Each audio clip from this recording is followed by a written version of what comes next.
Support for this podcast comes from Frito-Lay and the 2023 Snack Bracket Championship. The Frito-Lay Snack Challenge is underway, and fans are voting on their favorite snacks to crown champion. We're talking about prime-time matchups between the best 64 snacks in the land. Will Ruffles Ridges reign supreme? Can Doritos defend their dynasty? Or will Smart Food use their smarts for a surprise upset? Only you can decide. Get in on all the action for a chance to win up to $1,000 or a year's worth of snacks. Let your snacks be heard. Just go to fritolaysnacket.sbnation.com to vote and enter for a chance to win. No purchase necessary. Sweepstakes ends April 3rd, 2023. Void where prohibited. Year's worth of snacks awarded in the form of 52 coupons, each good for one bag of chips. See official rules at fritolaysnacket.sbnation.com.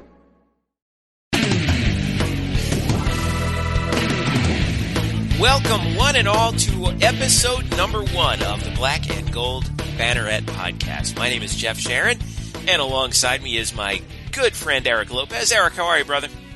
I am doing good. We'll see if we're still friends by the end of this project of podcasts that we end up doing throughout the fall and the spring. Are you kidding me? Like we've known each other now for how long? Like 13 years? Yeah, been that long. You're right. And nothing can break us up. We're like, we're basically in a common law marriage right now. Yeah, doesn't mean we won't yell at each other at some point and argue, but I'm sure, yeah. All right, so first of all, thanks to everybody for listening to this new venture that we're starting on blackandgoldbanneret.com. I am, of course, the managing editor, publisher, grand poobah, whatever you want to call it, of this new site that we're doing. And it is a new project that we're starting out. I plan on it being an independent voice of, by, and for UCF Knight fans. We're going to cover not just the big sports, we're going to cover every sport. This is a big year for UCF in 2016, as you guys all know. If you are not following us, make sure you do. It's blackandgoldbanneret.com, and Banneret is spelled Banneret. Trust me, you'll get used to it. It's the word banner with an ET at the end. And Eric Lopez, trivia question for you. Do you know what a banneret is? I will plead guilty and say no. All you medieval fans are going to like this. A knight banneret was a knight who, in medieval times, fought under his own coat of arms, his own banner. So he was like an independent guy. So, which is different from a knight bachelor, who was basically a mercenary, who was a knight who fought for someone else, a nobleman or something. So we are the banneret because we are independent and we fight for ourselves. And also kind of, I used to work in northern Georgia where we had the Athens Banner Herald, so it's kind of like a media name sort of. So anyway, that was the whole goal behind that. You can follow us on Twitter at UCF_Banneret, UCF_Banneret on Twitter, and you can also hit us up on Facebook. Just search Black and Gold Banneret on Facebook. All the links, it's all over the place, so there's literally no way you can't get in touch with us. So like I said, I'm the managing editor and publisher. I'll be doing a lot of coverage of a lot of stuff, just like I did for Sports Talk Florida back in the day, just like I did when I worked in the athletic department, in the video department for a couple years back in the day when I was doing UCF Sports Night, which was an all-sports half-hour weekly magazine show. I got such good relationships, even going back to when I was a student, to not just folks in the big programs like football and basketball, but folks like Coach Dagenais in volleyball, the soccer coaches, the golf coaches, the tennis coaches, everything. So this is a big year for UCF in all those sports, in a new era under new athletic director Danny White, and we're going to be there for all the big stories. And I'm lucky enough to bring along my longtime veteran compadre, Eric Lopez. Lopez, update everyone on what you're doing now. Well, I've been calling UCF softball since 2007. Been calling all the games on the broadcast on UCFKnights.com. I've been doing it for longer than that, I'll tell you that. It's been a while. Yeah. So 07 was my first full year. That was and I've not looked back. They haven't kicked me out, thankfully. But I've also covered all the other UCF sports, not just football, but basketball, baseball, soccer, and of course now I'm involved producing Tuck and O'Neill weekdays on Sports Talk 1080 with, of course, the sideline reporter for UCF football, Jerry O'Neill. So basically the point is I'm around UCF all the time, and from a student now to covering it in media. So. And that's the fun thing I'm excited about this is obviously we'll talk a lot of UCF football in this, but we're not going to ignore the other UCF sports because let's be honest, Jeff, a lot of the UCF sports have been very successful and among the best in the country. Yes, and they deserve attention, and by God, we're going to get it to them. One of the things that, and also, by the way, UCF alum Mike Tuck as well, right?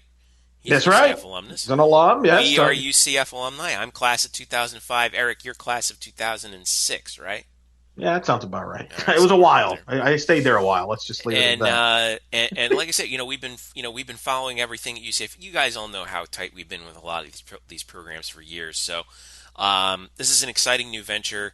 I started up the website right around the time actually that the coaching search began for that eventually ended up with Scott Frost being named the head football coach, replacing George O'Leary after last year's dreadful 0-12 season.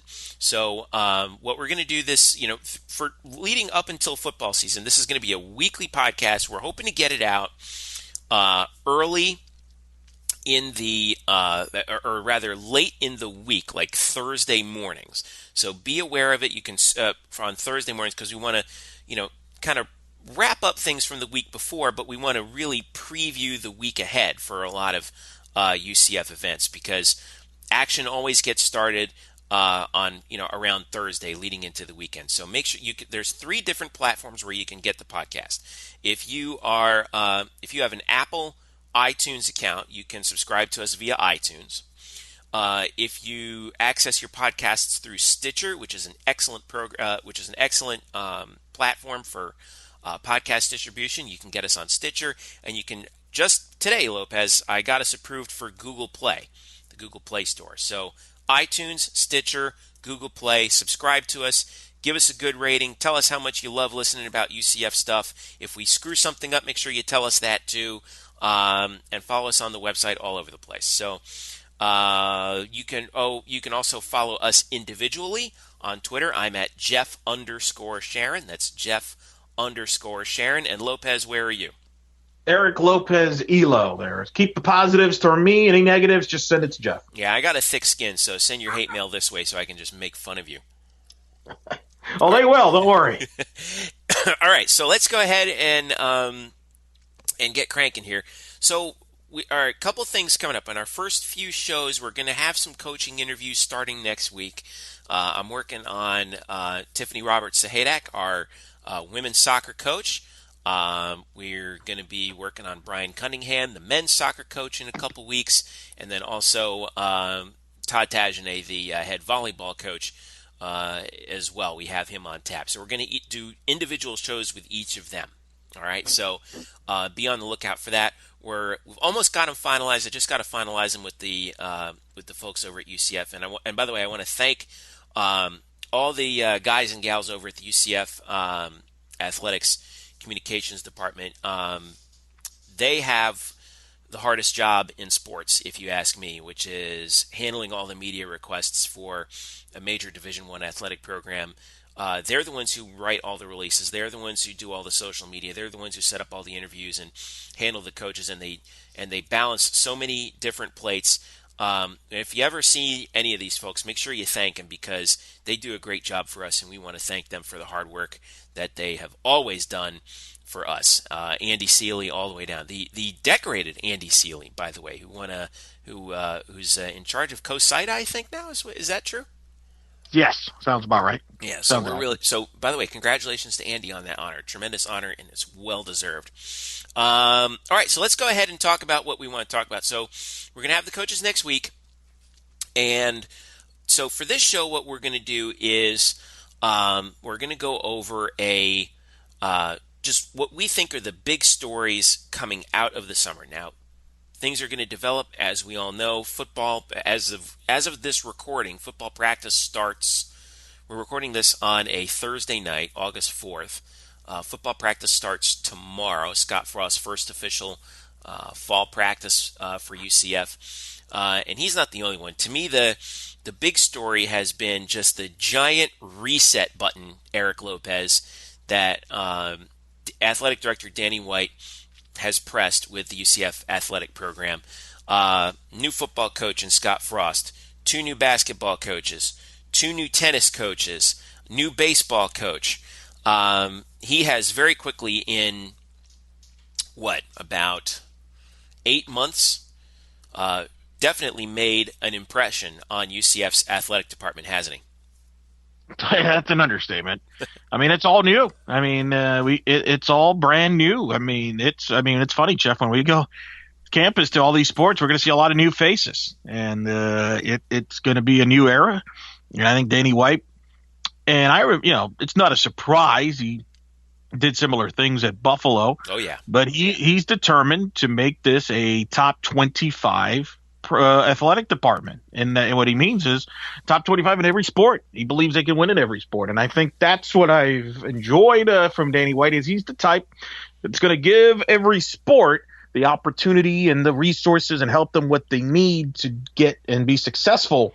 But he wants results, and I think you're seeing that, and certainly very aggressive, has a vision, and I think he's certainly in the right direction.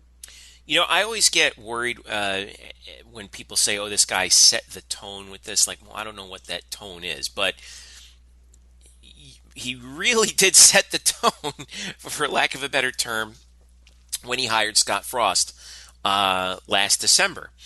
And we have seen, just with some of the little things, a virtually clean break with the George O'Leary era at UCF. And just a couple of examples. UCF is going to be hosting the Florida Cup soccer tournament at Bright House Network Stadium in 2017. There's no way in hell that George O'Leary would have allowed any sport other than UCF football to be played inside Bright House Network Stadium. And that's a clear indication that Danny White is saying, look, we're trying to show off our facilities, our campus as best we can. If hosting the Florida Cup soccer tournament helps us out here at Bright House Network Stadium, then so be it. And he's also gotten buy-in from Scott Frost, who I'm sure, cleared it with him and said, all right, no problem. Yeah, go ahead and host it there. That's fine.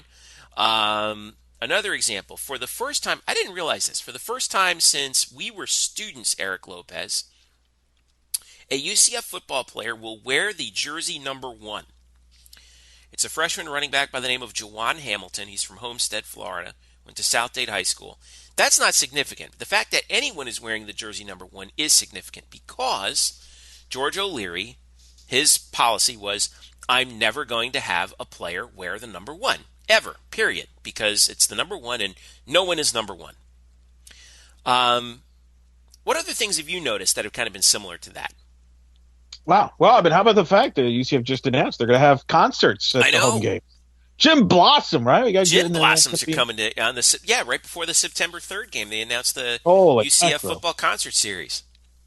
I don't believe that would have happened, obviously, under the previous regime with Coach O'Leary. I don't think that was it was all about the football. I mean, you saw that in the spring game was moved to a night game instead of a day game. Mm-hmm. The jerseys, everybody's well documented about the jerseys and the new look and the fact that the names are going to be in the back of the jerseys where it wasn't before. So, look, I mean, but that's nothing. I mean, it's not a surprise. Usually you go something different from the previous coach. And I don't think it's a slight on O'Leary at all. It's just you're going in a different direction, and I think they understand that you've got to sell yourself. You've got how do you get the casual person to come and watch your product? And I think that's something that I think Danny White sees, and is we got to do some things that'll get the casual person to pay attention to our product, and whether it be concerts, whether it be new jerseys, the new scoreboard in this football stadium. That's right. I forgot the new video board that they started installing this week. Yeah. So, it's obviously about entertainment. It's about the product. And look, I mean, we got to do that now in today's day and age. I mean, there's a lot of competition. There's a lot of competition locally with, Orlando City, the Magic, even in college, the Florida and Florida State Athletics. I know UCF fans don't like to hear it, but they are competition, because Florida and Florida State, I've always believed that Florida and Florida State usually does take away some of the casual fan. For example, if UCF's got a game on the same night that Florida State is playing Miami. That's going to take some of your business. Yeah. If Florida's playing Georgia, I know people that usually go to UCF games that skip the UCF game if it's head-to-head against Florida Georgia because they want to experience the game in Jacksonville and stuff like that. So there's just a lot of entertainment. We haven't even discussed all the entertainment options that's out there now. So you got to be creative. You got to do some different things. I think that's always good to be thinking outside the box, and it'll be interesting to see what works and what doesn't. The thing that I think you have to be is, because you're in a market. Let's face it. Go look at the TV ratings if you don't believe me. We're splitting this market with Gainesville, right? Even though UCF is here, the TV ratings don't lie. UF constantly outrates UCF. Well, in Florida State, I mean, throw it. Yeah, in Florida State, but the greater extent, it's Florida, right? So you have to be kind of this shiny new object. And UCF, I think, has finally gotten somebody on board who recognizes that in both Scott Frost and Danny White. And now I'm interested to see how that filters down to the other sports as well. So the new car smell is back at UCF, isn't it, Lopez? It is. Now, having said all that, they still got to produce on the field. True. So you could come up with all this stuff and outside of it, but the product still comes down to, is it a winning product? Is it a product that people want to see? Because as we saw last year, Jeff, holy macro, when that thing is bad at 0-12, nobody wants this. I don't care what jerseys you're wearing. I don't care what concerts you're doing. If you go 0-12, nobody's going to watch that. And, it's rightfully so. It's a bad product last year. But I think that it wasn't to me, I don't know how you feel about this. I want to see how you, now that we have the benefit of some time distance, right? I still feel that this was a talented team that got caught up in Murphy's Law. Everything that could have gone wrong did. Justin Holman got hurt. Will Stanback lost his mind and left the team. Jordan Akins got hurt. George O'Leary was splitting his time between running the athletic department and being the head football coach. Brent Key as the offensive coordinator did not work out because Charlie Taft retired. And then you lose some early games, and in the fashion that they did, down towards the end of the game, and they just some of those games late in the season, you just watch the team quit as soon as something bad happened. I think that the most difficult part of what Scott Frost has to do is overcome his team's, for lack of a better term, PTSD from that season, and get him to love to play football again. And he said that was one of his goals, to get these guys to enjoy playing football again. And we'll see if that works. I agree that I think Murphy's Law, everything that could go bad went bad. I do think that Scott Frost's challenge, and he mentioned this in the spring, was about enjoying football again. That's why he was playing music at practice in the spring, and I think he's trying to get them psychologically to be back in football. So I do agree with them, most of that. That being said, I also think, though, there are some questions within the roster, and we talked about this even before the season last year, and it talked about it for the last 2 years, and that is the offensive line really was not very good for UCF the last 2 years. And going into this year, now it's a new system. Will this offensive line get any better? That remains to be seen. I think it's going to be a much different situation with the offensive line, though, because, and this is part of the reason why I think they're going to enjoy playing this year, is Frost brings that Oregon offense where when you're an offensive lineman, you don't have to block for very long. No, but are they athletic enough to what he wants? This is not his players. They weren't brought in here to play that type of system. So who fits into that, who doesn't, remains to be seen. Mm-hmm. And again, they were young on defense. They were young in some of the skill position. And, yeah, you're right. Everything went bad. And remember, this team had a reduction of scholarships, so they weren't as deep as maybe other teams. So they couldn't afford a lot of injuries, and they did. And I think there was also a combination of, George O'Leary and UCF. I think once they won the Fiesta Bowl, I think they felt, we can develop these kids And, maybe they whiffed on a few guys too. So, Yeah. a combination of all that, and you have what you do at 0-12. I don't think anybody expects it to be that bad again this season. But again, it's all about psychological, and it's about getting that first win. And, I know everybody just assumes they're going to win the first home game, but we lost to a 1AA team last year. I know it's an FCS school, but I'm always going to call it 1AA. And Furman last year in South Carolina State, let's see how they look in that first one and get some confidence psychologically. I do agree with you, though. A lot of it is mental. They do have athletes there. We spend so much time about recruiting and all this. Usually you get material, and I think you're right. UCF has some material. They just got to put them in the best position to succeed. But I still think it is a transition year. They're implementing a new system, and let's be honest, there's a lot of guys on that roster that were not brought in here to play the spread. They were here to play a pro set. So I think there's going to be some weeding out, and that's why I think you're going to see a lot of freshmen, I think, contribute this year. Yeah, it's going to be bumpy, I think, certainly with that offense. And I think also people forget that, even if the offense is doing well, it might be pretty bumpy with the defense too, because they're going to be out there for a lot of plays. If this Oregon offense works the way it's supposed to, where you don't have a lot of time of possession. I will say this. People have asked me this summer, hey, do you think UCF's going to be good or bad? I don't know. I think they're going to be interesting, though. And I'm not ruling out sneaking into a bowl. Are you? No, but anybody can make a bowl game. You could go 6-6, 5-7, and make a bowl. Well, we didn't last year. No, but I don't know. I'm not one that gets all caught up in whether they make bowls or not. Yeah, they could make a bowl. That's not crazy. We've seen that turnaround. Heck, we both were there when UCF did the greatest turnaround from 0 and a million in 2004 to all of a sudden have this magical year where they win the Eastern Division and Conference USA in 2005, and they get to their first ever bowl game in Hawaii. So, we've seen it turn it around. It's not, and one of the things that they'll be an advantage is there are no expectations. They were picked last in the conference. So I think low expectations, usually it's easy to kind of overcome that, and you pick up a couple wins at home. That's the big thing. Win some home games. And I think this team will be okay. And you hope that some young guys kind of develop as the year goes on and get ready for 2017. I think that's a better barometer of Coach Frost and what he will have here at UCF. I think is 2017. I think 2016, like we've seen at every place, there is an adjustment period. The soft tyranny of low expectations. I actually I got to give credit to our buddy Ryan Bass down at CBS for this.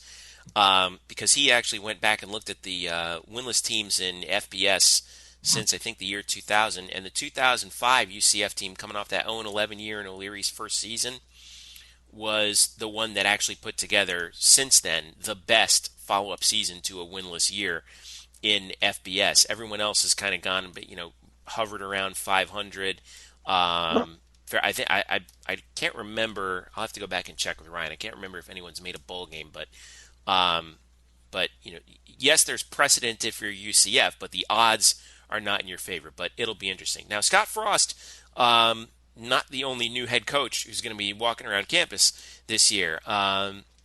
Johnny Dawkins, the former National Player of the Year when he was at Duke, played under Coach K, had a lengthy NBA career, played a decade in the NBA, was with the Philadelphia 76ers, San Antonio Spurs, is the new head basketball coach. He comes over after he was the head coach at Stanford for a long time, I think 8 years. Won the NIT twice, but only made the NCAA tournament once. And now is in a different situation at UCF, and he's going to be the new head men's basketball coach. Kate Abramson Henderson, who I'm really excited about, is the new women's basketball coach, coming down from UAlbany. Where she led the Great Danes to 9 America East Conference tournament and regular season championships, 5 20-win seasons en route to 5 consecutive NCAA appearances. She comes to UCF to coach the women's basketball team, taking over for Joy Williams. We got a new the tennis program has gone a major overhaul. John Roddick, if that name sounds familiar in tennis circles, it should. He's Andy Roddick's brother. He comes over to take over as the director of tennis from Oklahoma, where he made the NCAA finals last year. Roddick will also coach the men's team. And he just recently hired a head coach for the women's team, Brian Kaneko, to be the head coach of the women's team. But John Roddick will be the director of tennis, sort of overseeing both the men's and the women's programs. And we have a new baseball coach this year as well. As UCF, sort of what I thought was an unusual situation, bid farewell to Terry Rooney, who decided to, at least the way it looked on the outside, I'd be interested to do more reporting on this. The way it looked on the outside was he resigned his position at UCF to take an assistant coaching position at the University of Alabama, back in the SEC, where Rooney was before he came to UCF. He was at LSU prior to that. Greg Lovelady comes in as the new head coach for UCF baseball. Lovelady had seen considerable success at Wright State, 124-56 record over 12 years, and in 3 seasons as the head coach. He'd been at Wright State for 12 seasons, won the Horizon League in each of his 3 years at the helm, either regular season or tournament championship. So this guy knows what he's doing as well. So, like I said, a lot of new faces at UCF, and who are you most excited about? Let me pick this. Lovelady, I think a lot of college baseball fans would recognize him more as being the catcher for the Miami Hurricanes when they won the national title in '99 and in 2001 under Jim Morris. So let me start with him and that whole Rooney thing. I think the Rooney situation, look, UCF hadn't made the NCAA tournament in 4 seasons in a row. Which in this state is not good. And things haven't worked out for Coach Rooney and Terry since 2012 when they got to the regional final in Coral Gables. Were 1 win away from a super regional and a matchup with LSU, and they lost to Stony Brook, and they haven't been the same since. And Cliff Godwin is now a head coach at East Carolina, was the former right-hand man of Rooney, and the talent level dipped a little bit. Yep. And I think Rooney kind of felt the pressure. If I had to just read between the lines, I'm guessing he was probably in a contract year, and if you're in a contract, no coach ever wants to be in a lame duck situation in a contract year, especially if you don't know if you have a good material. And, going into next season, a lot of his recruits signed in Major League Baseball draft. So there's questions how good this team would have even been next year after a bad year this season. So I think he saw an opportunity at Alabama in a conference in the SEC that pays very well. Even their assistants get paid very well. And, hey, let's just get out of here before they push me out type of situation. So I think it's probably a coincidental thing where they're like, look, Terry, if you want to look for some other job, we're not going to stop you. Right. I think it's a positive for all parties, to be honest. And, Greg Lovelady, as I mentioned, was a former catcher at Miami 99 and 01, was a bit of an assistant there as well under Jim Morris. Interesting, funny note. He also was coached by Mark Kingston. Mark Kingston is the head coach at South Florida. Obviously was an assistant under Jim Morris. So it's interesting that USF and UCF going under the Jim Morris tree. You mentioned the Wright State. He did very well there. Got to the regional final this past season, losing to Louisville. So I think he knows what he's doing. And, to me, look, the baseball expectations are what they are. I mean, they have only made it to the NCAA tournament, Jeff, twice since 2005. That is amazing considering the history of this baseball program. So they're in a bit of a drought, and I think they hope that Lovelady can kind of get it back in the right direction, which is getting back to a regional, which in this state, to me, is the expectations. When you have Florida and Florida State, Miami hosting regionals, you should be able to make a regional with the talent in this state. So that's, to me, the one that I'm looking forward to with Lovelady. I do think there's other issues with the baseball program beyond the coaching situation the last few years. I think the facilities, as we'll get into down the road, has to be addressed there. They have to get the money for that because, everybody's spending money now in college baseball and softball for that matter. So that's something that UCF baseball has to address. As far as Johnny Dawkins, that's the other move. The thing I'm excited about that, Jeff, is not only they brought in Johnny Dawkins, but even Danny White acknowledged this. They're going to invest in the basketball program. UCF basketball, do you believe this, didn't have their own flights. They had to fly commercial in the conference. That just doesn't work. that you have to fly charter in basketball. I mean, that's a big. Of course, we're like, oh, heaven forbid they have to fly with all of us plebeians. You know what I mean? But yeah, I mean, when you're talking about a college athletic program, in the American Athletic Conference, teams fly charter, and UCF wasn't doing that, and that's even more so. It's a recruiting thing in a way. Hey, are you investing in your basketball program? The answer to that point was no. And look, that is a huge, big deal. I mean, I've traveled with softball. I've traveled commercial. There are difficulties traveling commercial because things get delayed. Flights get delayed. Bags get lost. Bags get lost. I mean, I think there's been examples with basketball. I think one of the examples last year was, I think they played like a late Thursday night. They played a Sunday game in Tulsa, Oklahoma, which I've been to twice. Not the easiest of places to get to. It's a lengthy flight. They had a Sunday game there, got done. They flew out, I think it was Monday morning, I want to say, because I don't think they could get a flight Sunday night. Again, when you're commercial, you're at the mercy of the schedule. Get back Monday, got to practice Tuesday. You got a game going on Tuesday, Wednesday. I mean, that's a quick turnaround. I mean, that does affect, whereas charter, you can control when you get back and so forth, like football. So I think that's the biggest thing. I think Johnny Dawkins will bring a lot of notice to the UCF basketball program because of who he is. He was a great player at Duke, an assistant under Mike Krzyzewski at Duke as well. Some people would kind of nitpick his success at Stanford. I would also point out that is not an easy place to win. Mike Montgomery is really the only one that's won there consistently for a lengthy period of time. And by the way, we would take what Johnny Dawkins did at Stanford. If I tell you this, Jeff, he's going to take UCF to a couple of NIT championships, let's say, and an NCAA tournament Sweet 16. Would you take it? Of course I would take it. Because we grew up in the Atlantic Sundays. So, yeah, I'll take it. Yeah, so I'm looking forward to see what he will do for the men's basketball program. I'm excited, and I think he's going to be a great representation to this university on and off the court. And unfortunately, look, there are going to be growing pains the first year, no question. But I think in the long vision, he'll do a lot of success for this program. And then you mentioned Coach Abe at women's basketball.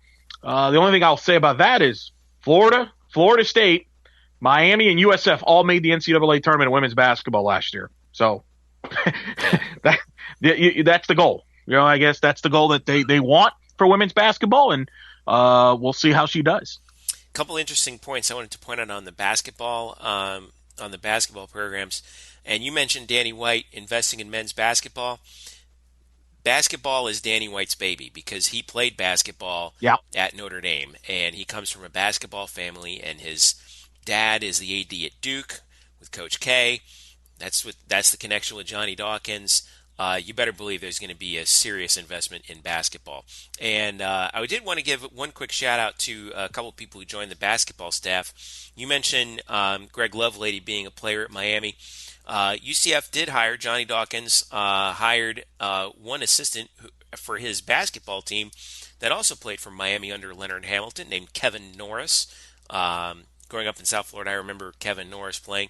And then on the women's side, Coach Abe, one of her three assistant coaches, should be a very familiar name if you followed women's basketball over time. Former UConn great, and if I'm not mistaken, a one-time National Player of the Year, Nikisha Sales, is on the UCF women's basketball staff. So there's some talented staffs coming down here to UCF.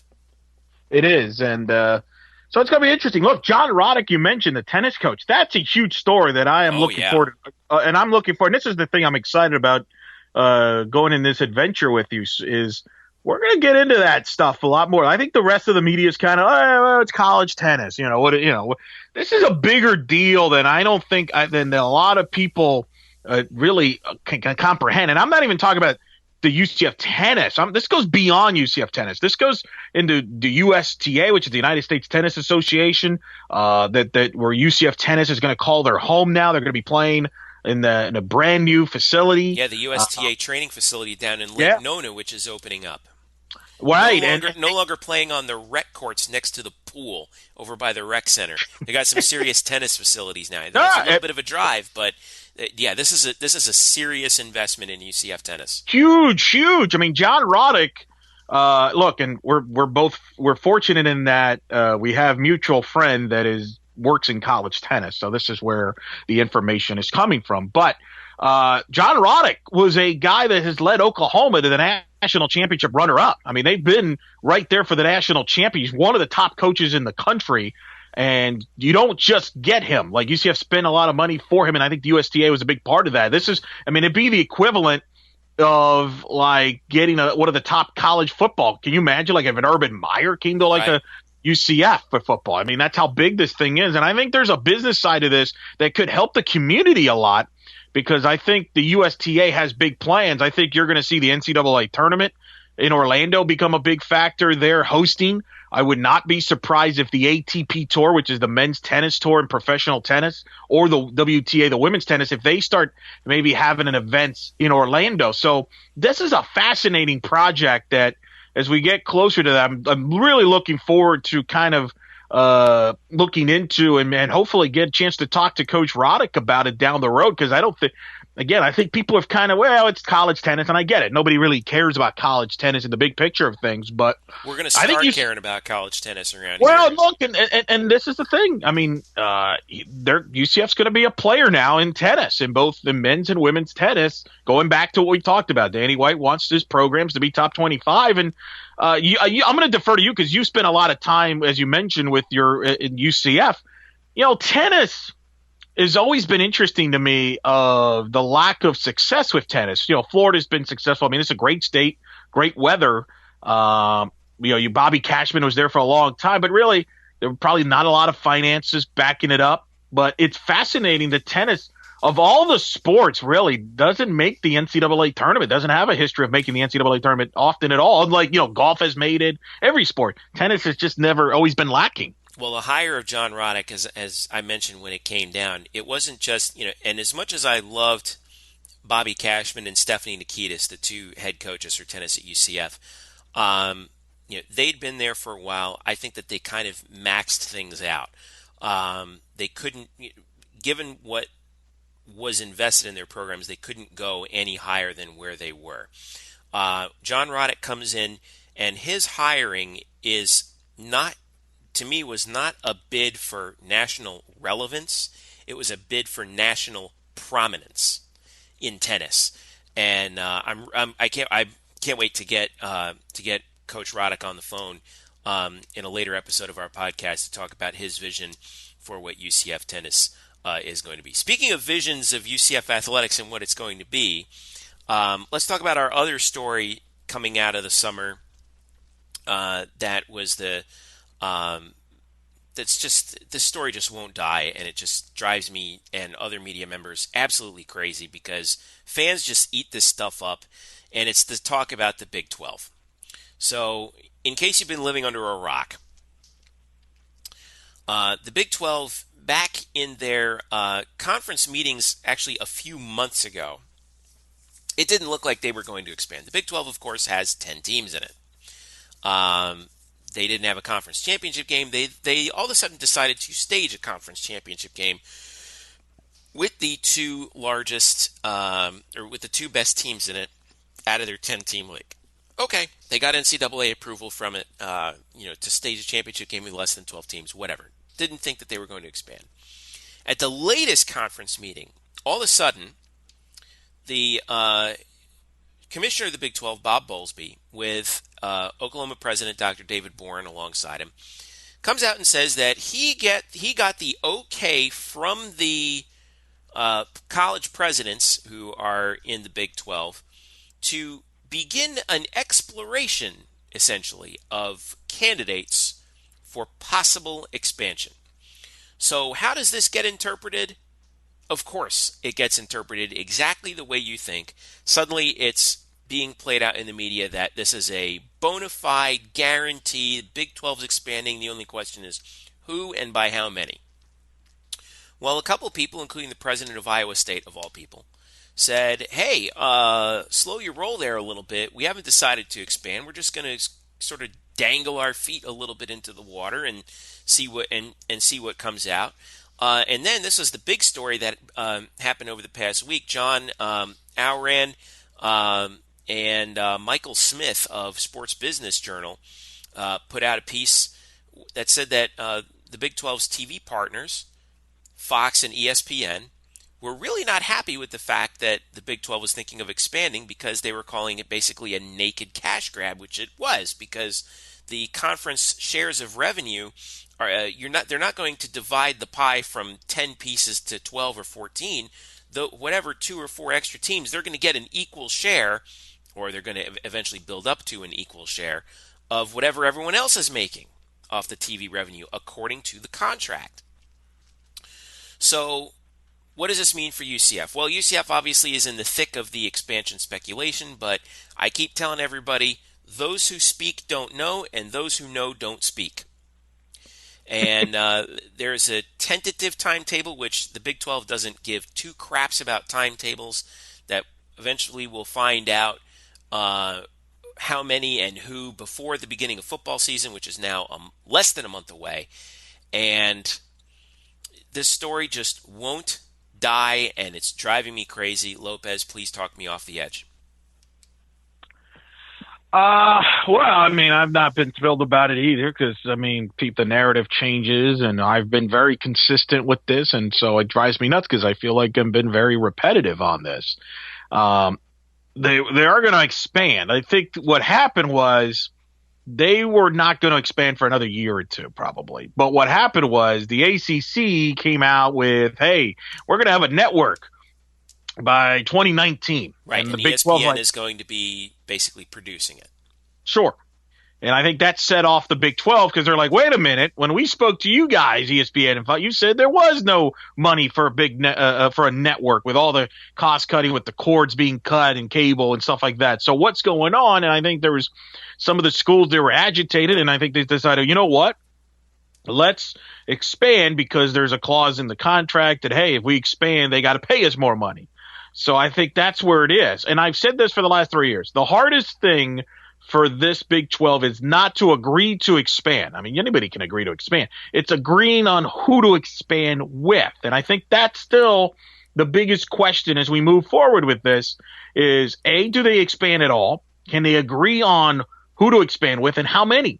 Are they going to expand with 2? Are they going to expand with 4? Are they going to expand with 2 football-only schools? Is it going to be 1 football-only school? Is it going to be 0 football-only schools? Is it going to be 4? There's a lot of minutia in this situation, but it all becomes politics. And it all comes down to, what does Oklahoma and Texas want? What do they agree with? I'm in the belief that the Big 12 is on borrowed time. As you can see, I don't think they're well run of a conference. I think there's dysfunction there. And I think when we go into when all the TV contracts are up in 2024 and 2025, I think the Big 12 is going to get plucked away. Eventually, we're going to, I think, headed to a Super 16 team, 4 super conferences. I mean, the Big 12 may exist in some form, but it won't be, I think, with Oklahoma or Texas. But that being said, we'll see what they decide here. I think they will come out with something in the next couple of weeks prior to the football season. I am fascinated to see what they decide to do. I mean, I have talked to a bunch of people in the Southwest, in Texas and in Oklahoma and states and people that have connections within Big 12 schools. So I've kind of have an idea of what is going on. But that being said, we were here 6 years ago or 5 years ago, whatever it was, when Texas had agreed to join the Pac-12 and 4 teams from the Big 8 or Big 12 at the time was going to go to the Pac-12, and then they decided, yeah, we're going to stick around. ESPN just offered us a network, so we're going to stay. And so keep that in mind when you read all this nonsense stuff, because things could change at the last hour. I've tried to, on the radio platforms I've been to, tell UCF, hey, let's be cautious about this. Don't get your hopes up and assume that you're getting in or any of that stuff. I think UCF's been an underdog in this from the beginning. And there's things going against them. I mean, that's just the reality of it. Houston has politics, as I said, would get involved. The Texas politics are in full motion in that situation. Yeah, Texas and Texas Tech actually came out. The presidents of both those universities actually came out publicly and said that they support Houston being added to the Big 12. No question about that. And I said that would happen 3 years ago when people were scoffing me like, well, the Texas schools would block it. And now that the other people, their negatives, are going to say, well, but the non-Texas schools really are going to block them. And I'm like, no, there's only a couple schools that are against this because politics does play a role. The government in the state of Texas, which got Baylor into the Big 12 way back when, they forced their hand on this. That's why you saw Texas kind of backpedal. Texas and Houston have been negotiating about some property and universities expanding to the city of Houston. So there's some back stuff going on. And the thing that doesn't get reported enough, the Texas high school football coaches, which is a very tight group, also has put pressure on this, because the last thing you want to do if you're a college coach and you recruit in Texas is to alienate the high school coaches in Texas. It's right there with Florida as the best state for recruiting. So if you're Oklahoma, and Oklahoma State in particular, who recruits a lot in Texas, the last thing you want to know is that word gets out that, hey, Mike Gundy, Oklahoma State blocked Houston from getting in. Oh, really? Well, guess what? We're going to tell our kids to not go to Oklahoma State, and now you're going to get cut off. And that'll have a rippling effect. I also think there's a misconception. I think a lot of people have said that the Big 12 has the Houston market. That's not accurate. If you follow the television ratings in Houston, and I've made some calls and know people that worked in television in Houston, LSU and Texas A&M, and it have actually taken over that market. If you follow college football in recent years, those teams have played games in Houston. That's not an accident. Both have a lot of alumni in Houston, and the SEC network is in Houston. I know this because that's in my hotel when I've traveled with softball. The Big 12 is actually, you would argue, is losing that market. Television ratings, LSU and A&M are beating Texas and the Big 12 in that market. Houston, with their success last year, had big numbers. I think Tom Herman, if Houston gets in, Tom Herman deserves a lot of credit. He's worked in that city. He's gotten a good relationship with the high school coaches, with the people in the area, the people in the state. There's a lot of groundwork there with the University of Houston, which is why I think they will get in eventually. I think the wild card in all this, and I know we both, is BYU. And there's always been this flirtation with BYU and the networks.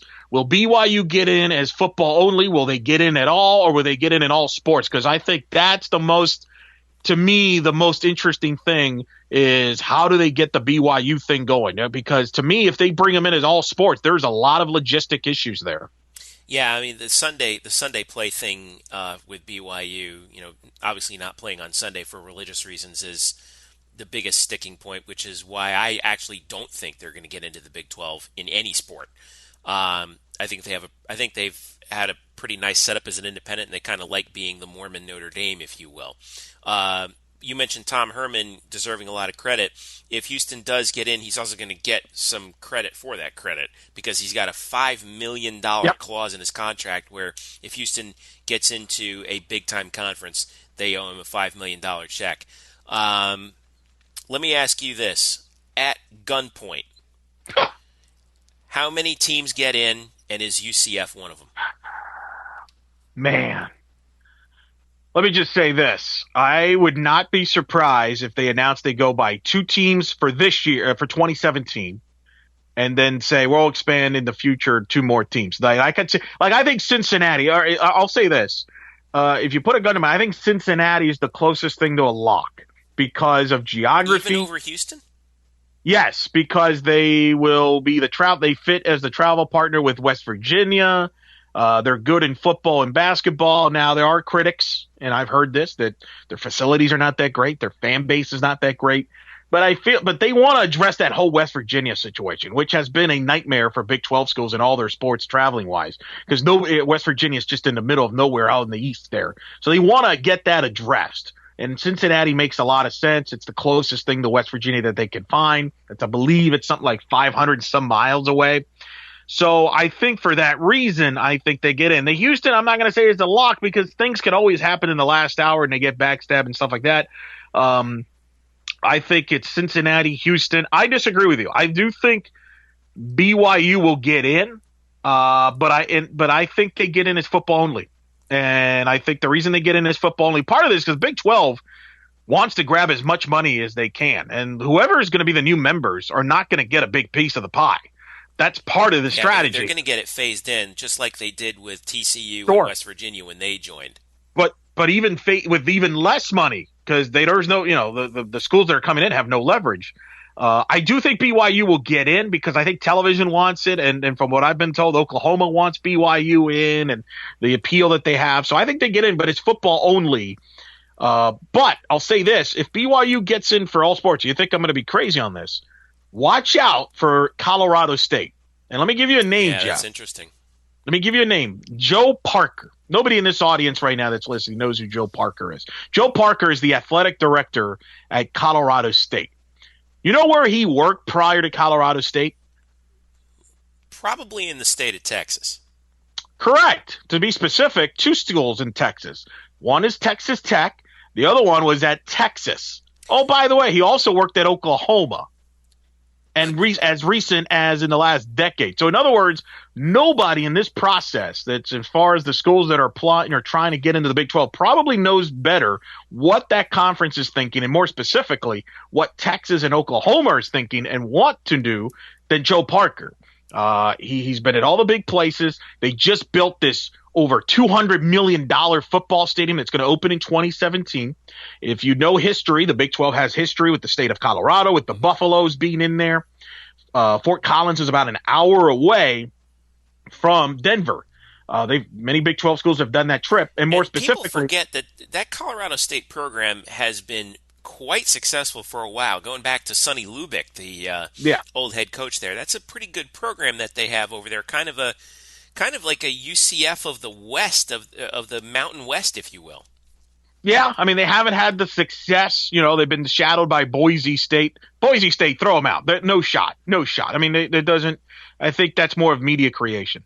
But again, Colorado State, if they decide to go BYU all sports, Colorado State would make sense from a travel partner standpoint. From Denver to Provo is very doable. It's an easy flight from Denver to Salt Lake. So keep that in mind as an upset pick. You know, if 3 weeks from now, like, whoa, where did that come from? That's where it comes from.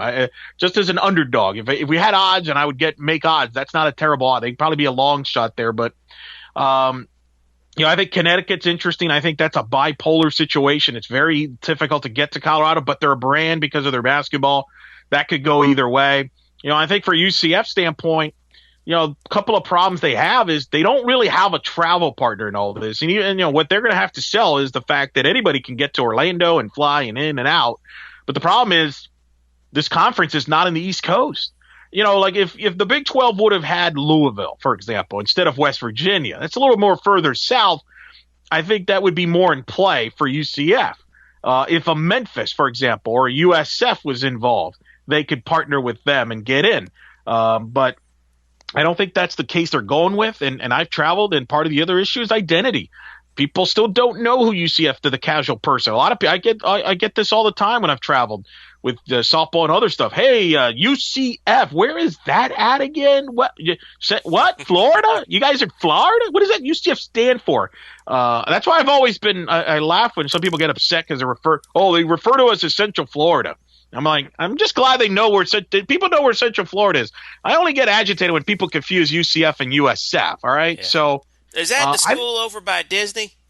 Right. So I just think there's a lot of options. Look, I mean, going 0-12, and it's what have you done for me lately? Unfortunately, fair or not, that from an image, from a perception standpoint, is what some people are thinking, because that's the first thing that gets brought up. Well, publicly, yes, but the guys who are making the decisions on this are the school presidents, and they don't make decisions based on how your football team did last year.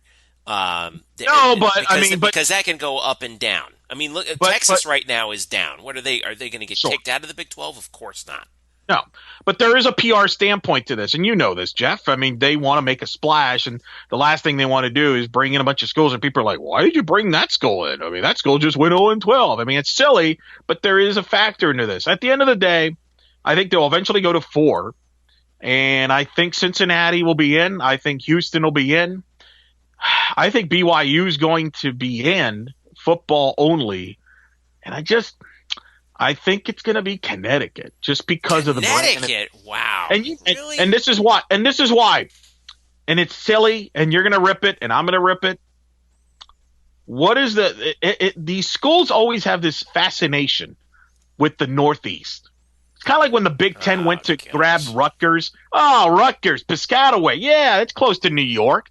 And you know this better than anybody. You went to school at Syracuse. Nobody cares about college football in the Northeast.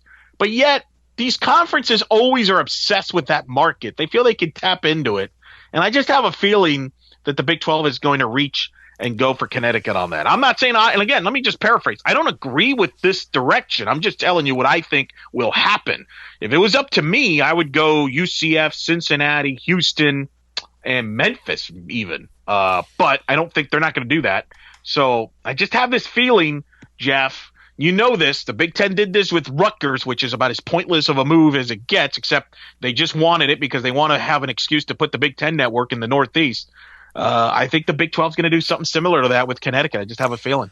If you're holding me at gunpoint, I think they go with, I think they're 50-50 right now on going with 2 or not expanding at all. I say they're going to add 2.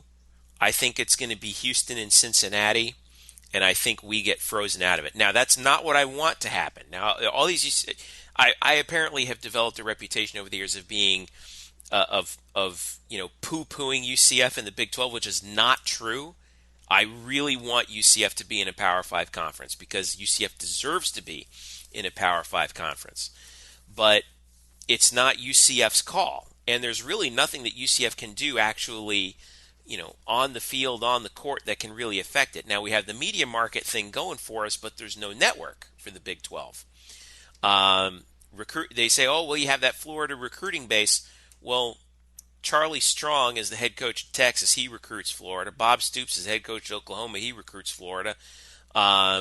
It's not like the schools in the Big 12 have not discovered the state of Florida. Yeah, that's just it. Everybody recruits in the state of Florida. They're right.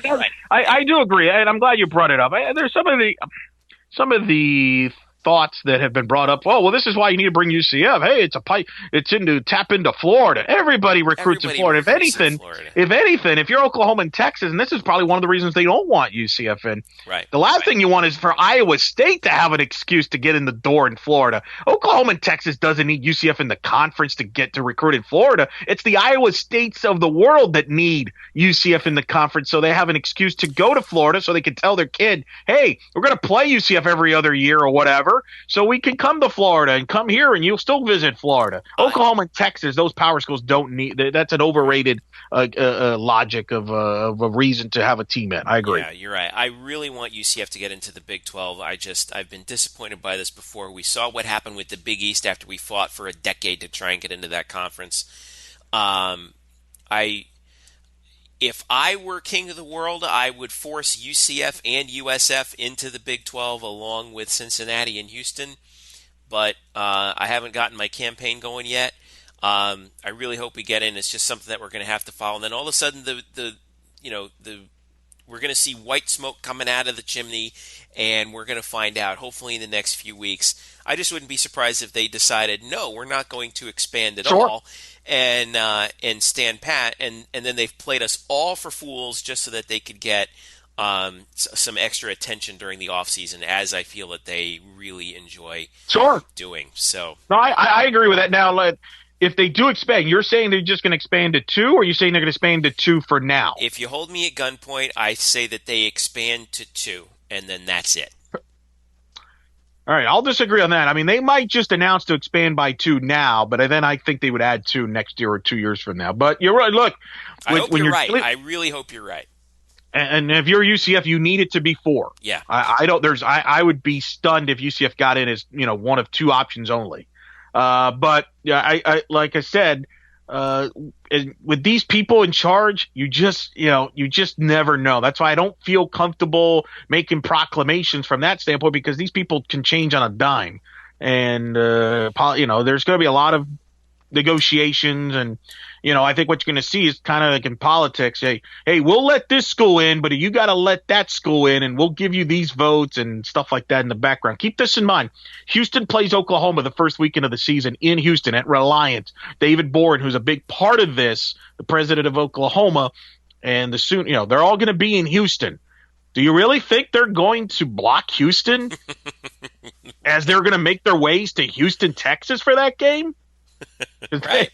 I don't think so. And I think it wouldn't surprise me if they came out with an announcement if they come out with an announcement before that game, I think it tells you that Houston will get in, and I could see them making a big celebration about Houston, Oklahoma. Hey, you're going to be our future partner. So, hey, if Houston beats Oklahoma, it doesn't matter because you'll be in our conference next year. Those who speak don't know, and those who know don't speak. So, all right. There is a positive, though. There is one positive of this. If UCF does get into the Big 12, UCF softball now has connections to the Big 12 as far as recruiting with a new assistant coach. So there's that. We got that going for you. Yeah, with Corey Hall coming over from Texas. Corey Hill. Corey Hill. You can check out the details on the site of the hire there by Coach Gillespie. Another thing that just happened this week, former assistant at Texas. So that's a pretty big. Think about that, Jeff. We're at the point now in the program where they're hiring coaches that coach in the Power 5 and has been to the Women's College World Series. We are poaching Texas for assistant coaches. It's great. That's correct. So it's wild. It's wild. But, cool, it should set up an interesting time. All right, brother. Well, that's going to do it for our first show here on the Black and Gold Banneret Podcast. A reminder, once again, follow us at blackandgoldbanneret.com. You can follow us on Twitter at UCF_Banneret and also on Facebook at Black and Gold Banneret. Don't forget to subscribe to this podcast on iTunes, Stitcher, and or Google Play, whatever your preference for a podcast platform. We are available on those. Again, iTunes, Stitcher, and Google Play. Leave us a rating. Send us a message. Let us know what you think. And, like I said, share the podcast, listen to it, and share it with your UCF friends. As always, Eric Lopez, always fun to talk to you, brother. How can people reach you? Reach me on Twitter, Eric Lopez Elo, and you can tune in on 1080 on weekdays. I'm on producing Tuck and O'Neill.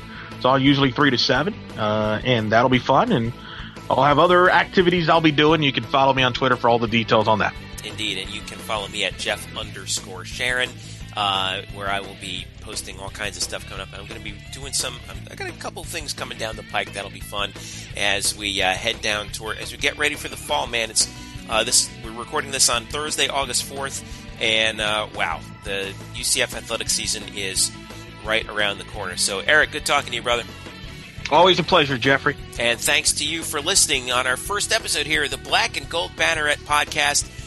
Don't forget, follow us on Twitter, subscribe to us, and we will catch you next week. This has been the Black and Gold Banneret Podcast.